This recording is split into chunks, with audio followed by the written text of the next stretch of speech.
Dans cette vidéo, je vous dévoile comment investir en bourse étape par étape en partant de zéro. Le but étant de vivre un jour de votre portefeuille d'investissement. Le problème est que vous devez commencer car ce n'est pas avec un simple claquement de doigts que vous allez y arriver. Mais si vous suivez les étapes présentées dans cette vidéo, vous pourrez devenir rentier grâce aux actions cotées en bourse.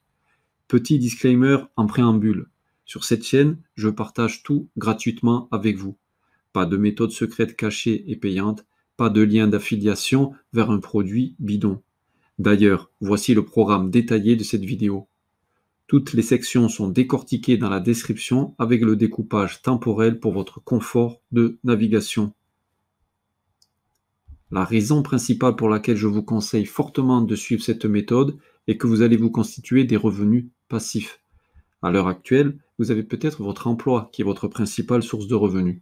Mais vous devez évidemment être actif en contrepartie. Peu importe votre job et sa pénibilité, vous êtes enfermé dans vos contraintes d'horaire hebdomadaires. Mais en revanche, ce que je vous propose de découvrir, c'est véritablement de toucher une rente sans rien faire. Vous allez cette fois posséder un actif qui va travailler pour vous. Vous n'avez strictement pas besoin de travailler plus pour gagner ces revenus. C'est pour cela qu'on les appelle revenus passifs. Vous allez investir dans des actions.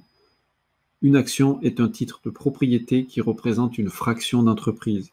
Si vous détenez par exemple des actions Total, vous êtes propriétaire d'une partie de la société.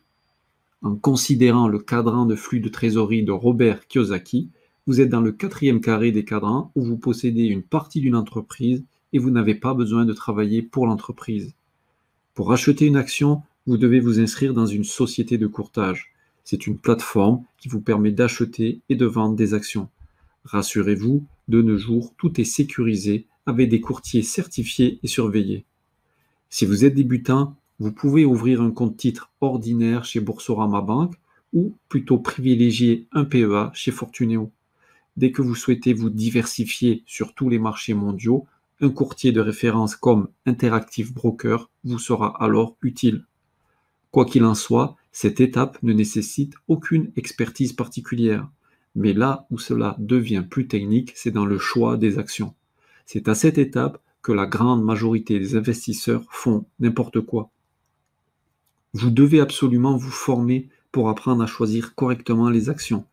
Et le plus important à ce stade, ce n'est pas de choisir vos actions, mais avant tout de choisir votre stratégie d'investissement. Dans cette vidéo, je vais vous détailler 4 stratégies différentes d'investissement dans les actions. Pour chacune de ces stratégies d'investissement, je vais présenter les avantages et les inconvénients.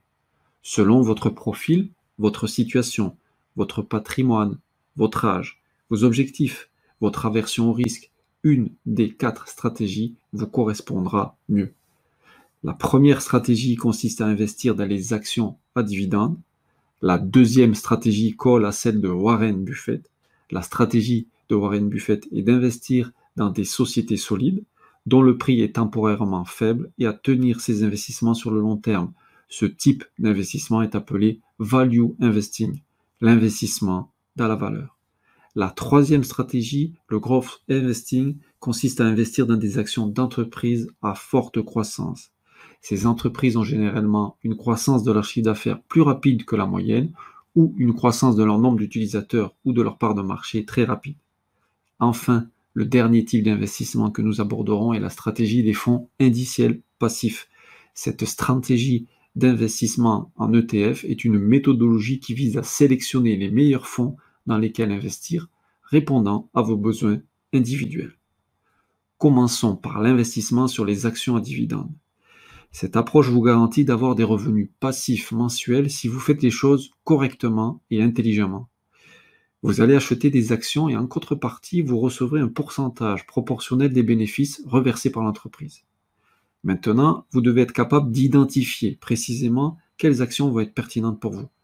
Je vous présente 6 critères à prendre en compte pour sélectionner vos actions à dividendes.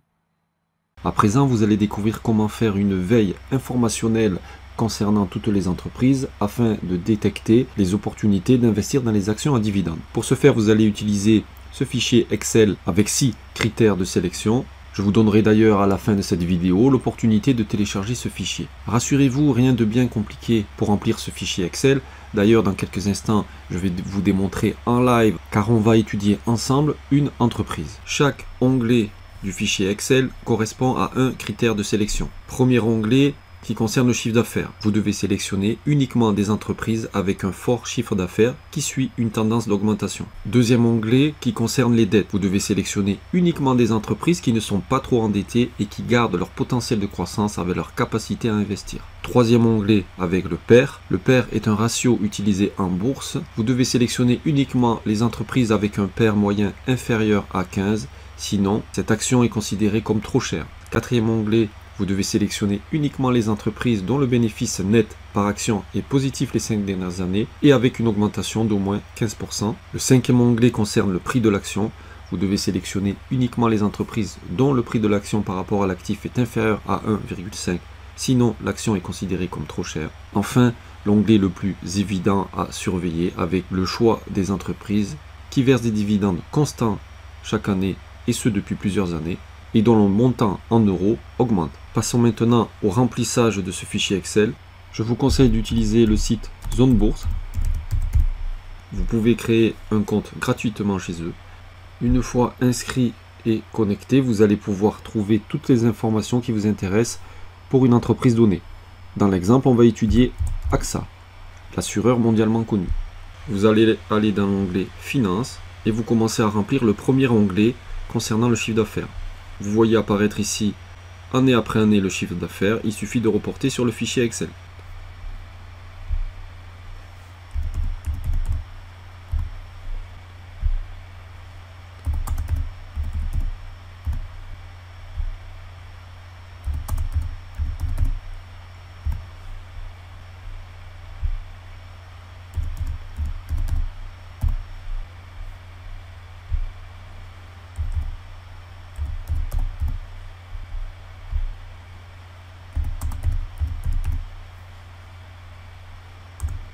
Pour passer au deuxième onglet concernant la dette, vous descendez ici, vous regardez le tableau période fiscale, vous récupérez la dernière donnée et dans le tableau, vous trouverez aussi l'actif net par action qui est ici de 30. Vous avez besoin maintenant de récupérer le nombre d'actions. Vous allez dans l'onglet cotation, vous descendez ici données de base et vous avez le nombre de titres. Le fichier se met automatiquement à jour. On constate ici que on trouve qu'AXA est trop endetté. Maintenant, si les projections sont avérées exactes, ce paramètre passera en vert. On continue avec le PER. Dans l'onglet Finances, vous allez retrouver ici l'évolution du PER historique sur le graphique. Il vous suffit de reporter année après année les données de votre tableau. Sinon, c'est calculé ici automatiquement.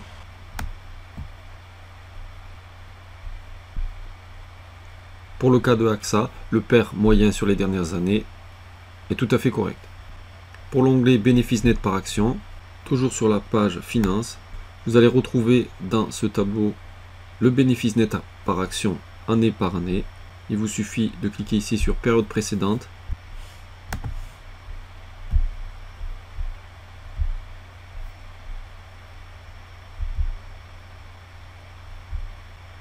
Passons à l'onglet prix de l'action.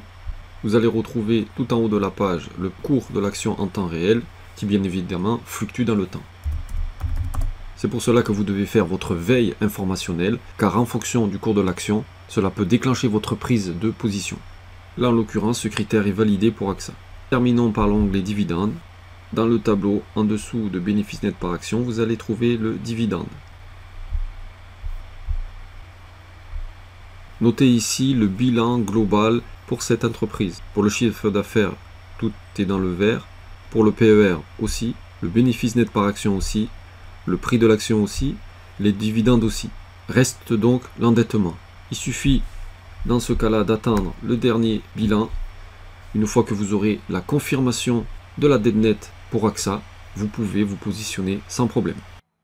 Cette stratégie d'investissement en bourse grâce aux actions dividendes présente deux gros avantages. C'est une stratégie fiable avec un bon modèle économique. Vous allez avoir des revenus passifs réguliers. Et si vous laissez le temps faire pour vous, alors la magie des intérêts composés va décupler votre capital. Le deuxième avantage est que si vous achetez pas cher vos actions, alors vous ferez aussi, à n'en pas douter, une belle plus-value lors de la revente, ce qui accélérera l'augmentation de votre capital. Maintenant, le principal problème à cette stratégie est qu'elle nécessite d'accumuler un grand capital et prend donc du temps. Mais rassurez-vous, je partagerai prochainement sur cette chaîne des méthodes bien plus rapides. N'oubliez pas de vous abonner et d'activer la petite cloche pour ne pas les louper. Maintenant, passons à la stratégie d'investissement qui a fait de Warren Buffett un milliardaire, l'investissement dans la valeur.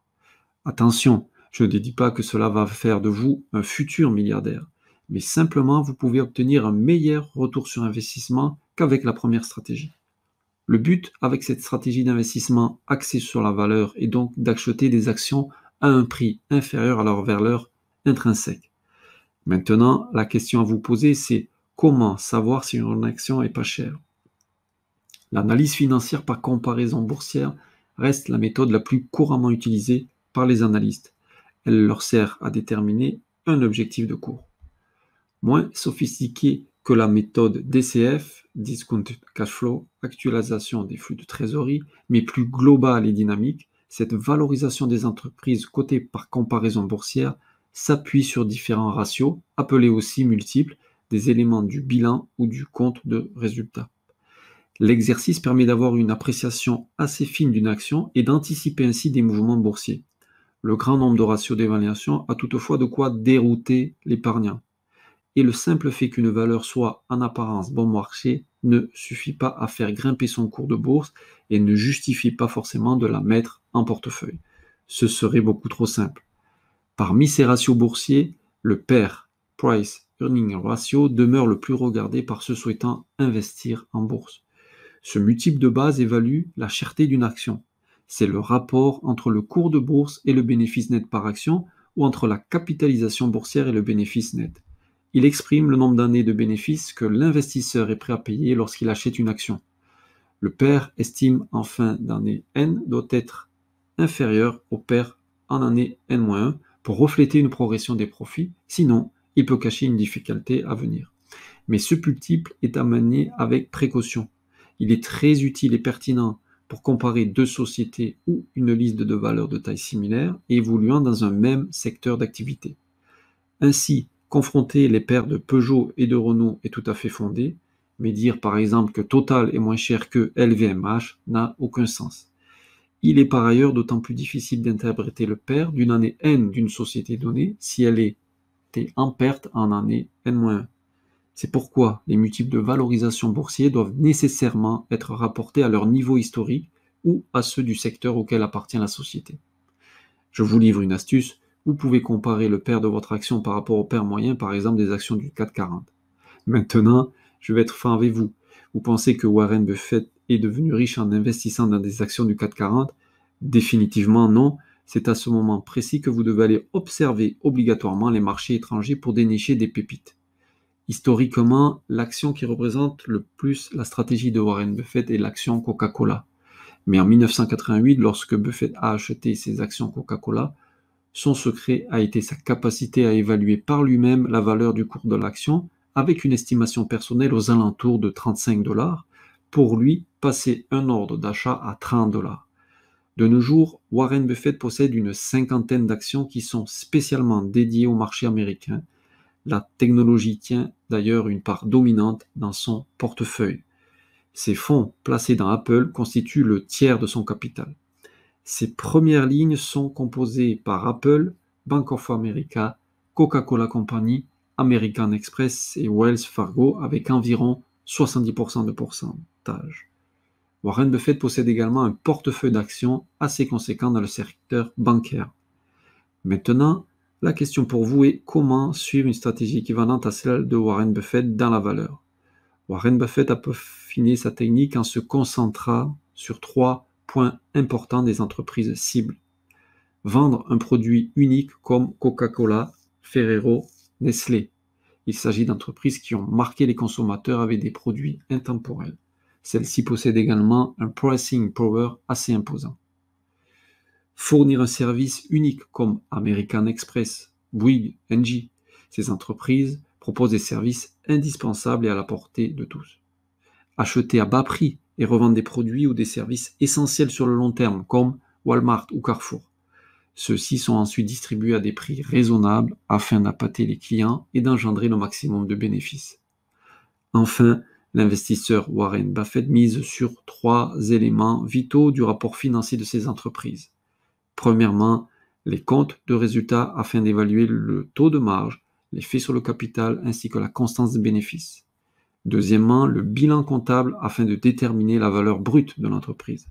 Enfin, le flux de trésorerie afin de connaître l'entrée et la sortie des liquidités de l'entreprise.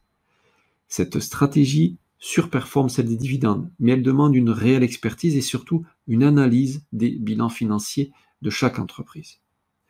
À présent, nous pouvons passer à la troisième stratégie d'investissement, le growth investing, qui consiste à investir dans des actions d'entreprises à forte croissance. Grande supportrice des cryptos et fan de l'action Tesla, Cathie Wood a une approche totalement différente de Warren Buffett, notamment car elle investit beaucoup dans les secteurs d'activité à la mode. Ses portefeuilles sont principalement exposés sur le secteur des nouvelles technologies, de l'innovation biotech, des crypto-monnaies et de la blockchain, et même de l'exploration spatiale.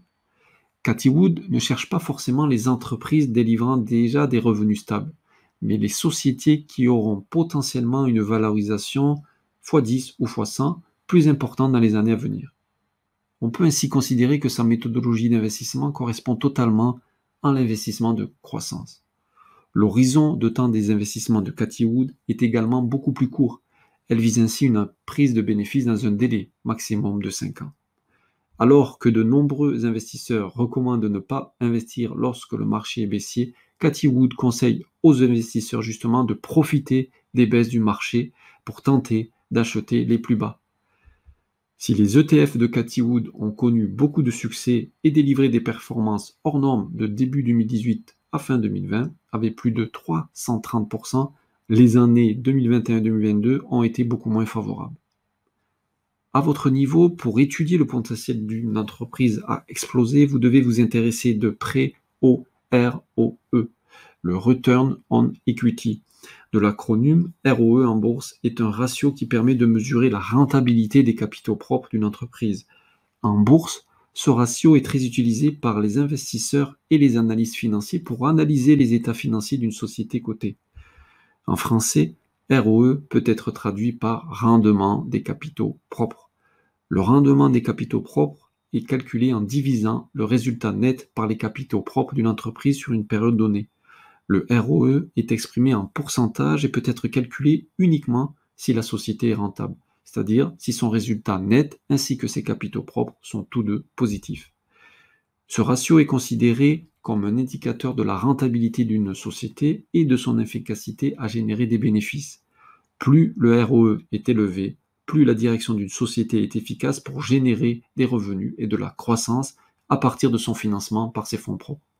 La meilleure pratique pour avoir un ratio fiable est de le calculer sur la base des capitaux propres moyens sur une période donnée en raison du décalage entre le compte de résultat et le bilan. Il faut savoir que pour utiliser le ROE en bourse et savoir l'interpréter, il faut toujours le comparer entre des entreprises du même secteur d'activité. Le rendement des capitaux propres entre les secteurs d'activité peut être totalement différent. De manière générale, un ROE inférieur à 10% est un mauvais signe. Le ROE est très apprécié des investisseurs qui pratiquent l'analyse fondamentale. Il permet de connaître les risques à investir dans une société plutôt qu'une autre. Parfois, un ROE extrêmement élevé est une bonne chose si le revenu net est extrêmement important par rapport aux capitaux propres, parce que les performances de l'entreprise sont très bonnes. Cependant, un ROE extrêmement élevé est souvent dû à une faible part de capitaux propres par rapport au revenu net, ce qui indique un risque. Il peut notamment démontrer des bénéfices irréguliers ou un excès de dette de l'entreprise en question. Dans tous les cas, soyez vigilant quand le ROE est très faible ou très élevé. Comparez toujours avec la moyenne des entreprises du secteur. Un ROE est un indicateur financier intéressant, mais comme tous les indicateurs financiers disponibles, tels que le PER vu précédemment, il ne suffit pas à lui seul à déterminer la situation financière globale d'une entreprise. Il donne seulement des indications sur la rentabilité financière dans la société. Il est essentiel d'utiliser une combinaison des mesures financières pour obtenir une compréhension complète de la santé financière d'une entreprise avant d'investir. L'avantage de cette stratégie comparée aux deux premières et qu'elle offre une plus grande opportunité de retour d'investissement et aussi beaucoup plus rapide. Mais, car il y a toujours un mais, c'est une stratégie beaucoup plus risquée et elle vous expose à plus de variances. Toute la clé dans cette stratégie est d'anticiper quel secteur industriel va exploser dans le futur. Nul doute que vous devez chercher dans les secteurs comme la 5G, le cloud, la biotech, l'intelligence artificielle ou même encore la réalité augmentée. Passons à la quatrième et dernière stratégie d'investissement en bourse. Il s'agit d'investir dans les fonds indiciels. Un ETF, Exchange Trade Fund, également appelé tracker, est un fonds indiciel qui cherche à suivre le plus fidèlement possible l'évolution de l'indice boursier, à la hausse comme à la baisse. Les ETF sont des fonds d'investissement émis par des sociétés de gestion et agréés. Ils ont pour particularité, contrairement aux autres fonds, d'être cotés en continu, c'est-à-dire qu'ils peuvent être achetés ou vendus tout au long de la journée. Comme pour les actions, vous passez votre ordre de bourse auprès de votre intermédiaire financier et maîtrisez le prix de l'ordre. Comme pour les placements collectifs, la société de gestion et le dépositeur vérifient les achats et ventes des titres du fonds. Il existe plusieurs types d'ETF, parmi lesquels les ETF sur indice de marché, qui répliquent la performance des indices actions, comme le CAC 40, des indices sectoriels, comme l'énergie, les banques, ou des indices d'obligations. Les ETF sur indices de stratégie, qui reproduisent la performance des indices intégrant des stratégies d'investissement plus sophistiquées. Du fait de sa complexité, ce type d'ETF s'adresse aux investisseurs disposant de bonnes connaissances des marchés financiers. Les ETF avec possibilité d'effet de levier, qui multiplient à la hausse comme à la baisse les tendances de suivi. Vous pouvez aussi multiplier vos gains comme survivre de lourdes pertes. Pourquoi investir dans les ETF? Ils offrent un large choix d'investissement vous permettant de diversifier vos placements. Vous avez accès à un portefeuille varié de titres français ou étrangers représentatifs d'un marché, d'un secteur d'activité ou d'une stratégie d'investissement. Contrairement aux fonds classiques, leur cotation en continu vous permet de les acheter ou de les vendre à tout moment. Les frais sont moins élevés que ceux des fonds actions traditionnels qui sont gérés plus activement. En tant que fonds, les ETF répondent aux règles de sécurité des placements collectifs, notamment la garantie des titres, la diversification des fonds, la présence d'un dépositeur séparé du gérant, permettant de protéger vos actifs en cas de faillite de la société de gestion. Vous pouvez acheter des parts d'ETF auprès d'un intermédiaire financier agréé, soit sous certaines conditions, lors de leur création, soit directement en bourse. Ces parts peuvent donc être achetées ou vendues en bourse à tout moment, comme des actions. Les types d'ordres sont les mêmes que ceux prévus pour les actions. Pour cela, vous devez simplement disposer d'un compte titre ordinaire ou d'un PEA pour les ETF éligibles. Les ETF peuvent être également éligibles à l'assurance vie sous forme d'unité de compte. Le principal risque d'un placement en ETF porte sur la variation de l'indice du marché suivi. Si l'indice baisse, votre portefeuille baisse dans les mêmes proportions, voire plus fortement si vous avez choisi des ETF à effet de levier. Vous pouvez donc perdre tout ou partie du capital investi. Pour les ETF cotés en devises étrangères, le risque de change est à prendre en compte. La variation de la devise s'ajoute à celle de l'indice lui-même. Un autre risque est que l'évolution de l'ETF s'écarte de celle de son indice, ce qu'on appelle le tracking error, la réplication d'un indice n'étant pas toujours aisée, surtout pour des indices avec un grand nombre de valeurs. Attention également aux ETF les plus exotiques, qui peuvent être peu liquides. Un ETF peu connu a peu d'acheteurs et de vendeurs et peut aussi avoir des difficultés à suivre l'évolution du marché étroit. L'apparente simplicité d'accès aux ETF ne doit pas vous leurrer. Pour un seul marché, la diversité des indices peut être importante. Certains ETF sont des produits complexes, leur dénomination parfois peu claire peut conduire à de mauvais choix. Avant d'investir, il est important de comprendre ce que vous achetez. Gardez à l'esprit que l'objectif de gestion d'un ETF est de s'exposer à un marché, mais pas de le battre. L'investissement dans les ETF doit correspondre à vos objectifs d'épargne, au niveau de risque que vous êtes prêt à prendre et à votre horizon de placement. L'investissement dans les ETF entraîne plusieurs types de frais, des frais de courtage prélevés lors de l'achat et de la vente de parts, des droits de garde, des frais de gestion. Warren Buffett est un fervent défenseur des ETF et recommande cet investissement pour les investisseurs particuliers. Il a d'ailleurs demandé à sa femme de placer 90% des fonds de l'héritage qu'il lui laissera dans un ETF S&P 500, le meilleur indice à suivre selon lui. Rien de mieux que la stratégie passive à travers des ETF. Cette approche passive permet, tout en gardant des perspectives de performance élevées, de réduire vos risques, de réduire la part de vos émotions dans vos investissements et une gestion non chronophage. Que devez-vous retenir de cette vidéo? Le plus important est de ne pas attendre avant d'investir. De nos jours, vous n'avez plus aucune excuse. Tout est facilement accessible en 3 clics depuis votre ordinateur et une simple connexion Internet. Participer aux bénéfices d'une entreprise est facile pour vous et abordable. Vous pouvez très bien commencer à investir avec quelques dizaines ou centaines d'euros. Le pire pour vous maintenant, c'est d'attendre. Choisissez la stratégie qui vous correspond le plus. Et si votre choix se porte sur l'investissement dans les actions à dividendes, pour vous aider, je vous livre dans la description de cette vidéo un fichier avec quelques-unes des meilleures actions à dividendes. Et pas besoin de payer, cela ne vous coûtera qu'un simple pouce en l'air dans cette vidéo. Et si vous vous demandez si c'est le bon moment pour investir, est-ce que le marché n'est pas trop haut ou la baisse va-t-elle continuer? Eh bien, il existe une façon d'investir très simple qui vous évite ces questions. Si cela vous intéresse, j'insère un lien vers cette stratégie dans cette vidéo. Soyez patient, visez le long terme et laissez faire les intérêts composés. Einstein disait que c'était la 8e merveille au monde.